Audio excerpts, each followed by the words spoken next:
สบายดีจ้าสบายดีตอนเย็นๆมาหอดสวนก็จดคำเลยเอ้ยเมียนขยงขยะมาหอดกับบริเขาเฮือนจับมาหอดสวนเราถ่ายคลิปอมราทำไมไม่ถ่ายคลิปโน่นนี่นั่นนะจ๊ะเนาะในกลุ่มพักนางกับเสวาลกามีแต่กลุ่มยูทูบเบอร์เนาะอีกอย่างจะตัวซาเมื่อเช้านี่เป็นประสาทแน่ก็เลยตำเริ่มมาถ่ายเลยให้โอกาสให้ตะมูถ่ายบ้านสวนนี่จ้ามาเกือบป่าพี่น้องไปวันหนึ่งไปลกหญ้าสันยังสีกระโลกตะส่วงแรงดอกส่วงเศร้าบริโลก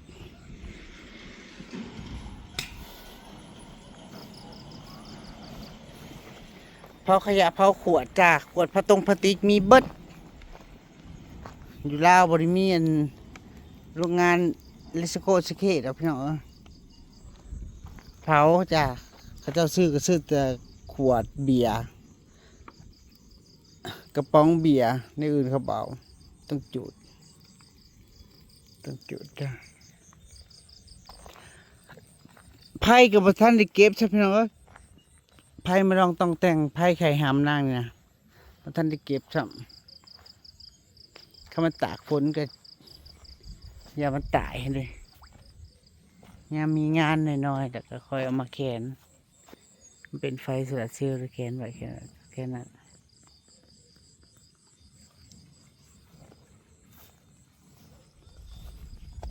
บุหงมือใดน้องนางปลาซื้อเอาไดมาให้พี่น้อง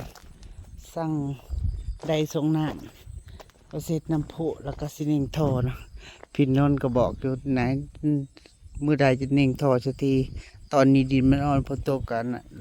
เน่งทอได้แล้วคุดง่ายซื้อไดสั่งน้ำมาแต่ไทยก็สิเน่งทอไว้โหต้นไม้ขอบรั้วมานี่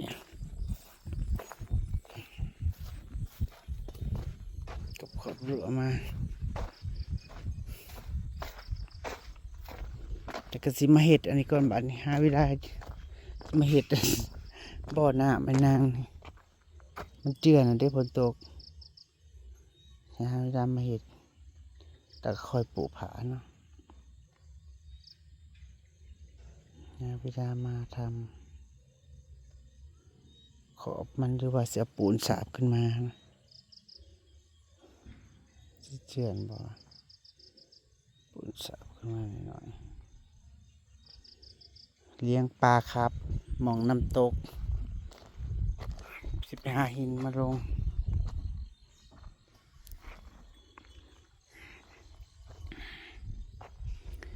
ประเด็นบอกโก้ก็เนาะนางประหลาดกาบังใด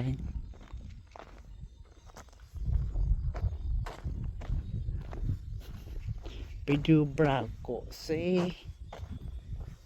ได้อะไรกรีนมาบราโกก็ไปอยู่เนาะสงสัยไปหากินเล่นไปเลาะไปป่วง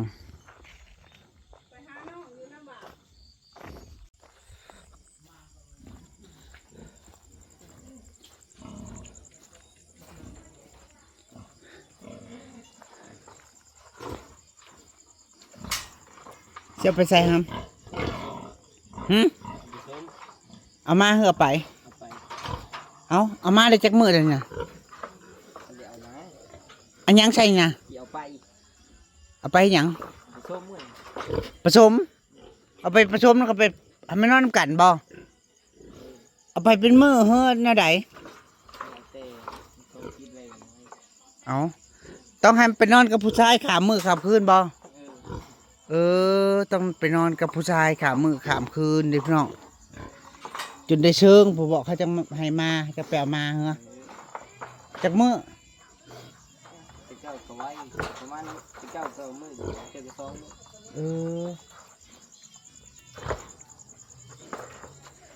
เอาไปให้มันเชิงบ่อยส่วนมากจะมือเชิงมือหนึ่งกับมือที่สองที่สามก็เปล่าส่งนางเขาช่องพี่น้องพอ เพราะว่าเฒ่าแก่เพิ่นน่ะนัดแขกไว้ในโรงแรมแล้วเพิ่นก็สิเอาลูกสาวเพิ่นไปส่งในห้องเอาไปเชิงค่ะ ต้องเอานางไปเชิง เย่งเอาไปทั้งคุณเลยอ้วนไรกับบอดี้นะโอเคไปอีก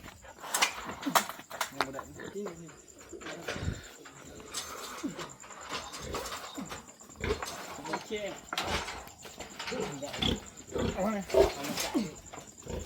โอเคเนาะ ใช่ประมาณจักโลอันนี้ประมาณจักโล มาใส่ก่อน ประมาณจักโล ตายแล้วโอ้ย200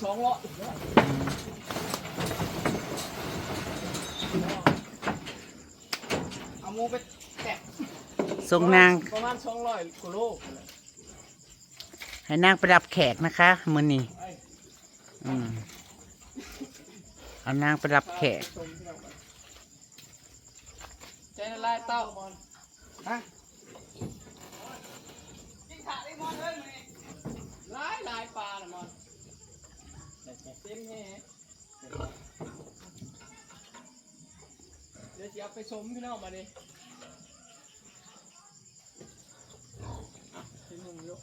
เบิ่งจังได๋จะว่ามันเป็นตาสม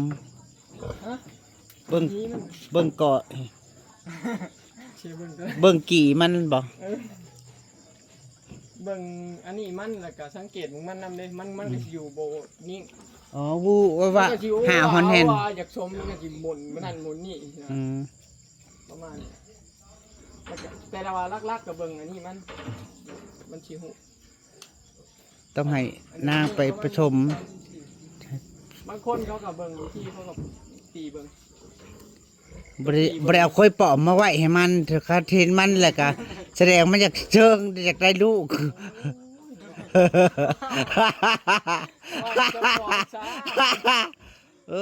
บวบเรียมยังลายอยู่อ้อยมะเขือยาวก็ยังอยู่ เชียร์เลยบอก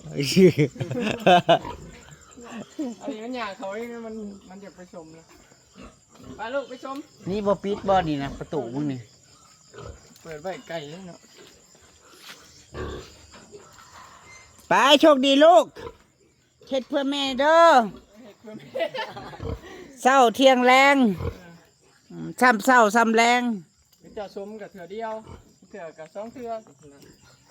ตัวร้ายก็ต้องชม ผัดกูบ่เคยเธอเดียวแล้วกูผัดจูบ่ได้เธอเดียว มัน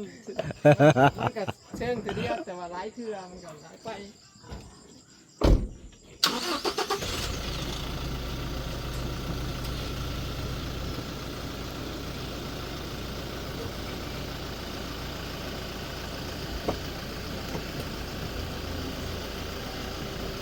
จะบอกไปน้ำบ่มาลาจะไปอยากชมบ่ ปอคุยหมูมันคุยน้อย เจ้าบ่ได้อยากชมบ่ ยังบ่เคยเห็นคุยหมูมันคุยนั่นไรเนาะคุยเลี้ยวซ้ายเลี้ยวขวา บ่สื่อนิ่ง ทิ้ง ๆ นิ่ง สื่อมากิ้งนิ่งๆ ละแหลมแจ๊ดบอก แม่นไปดีๆแหลมแจ๊บเป็น โอ้มันก็สิจุกคนหัวใจกูแล้วเฮ้ยบ่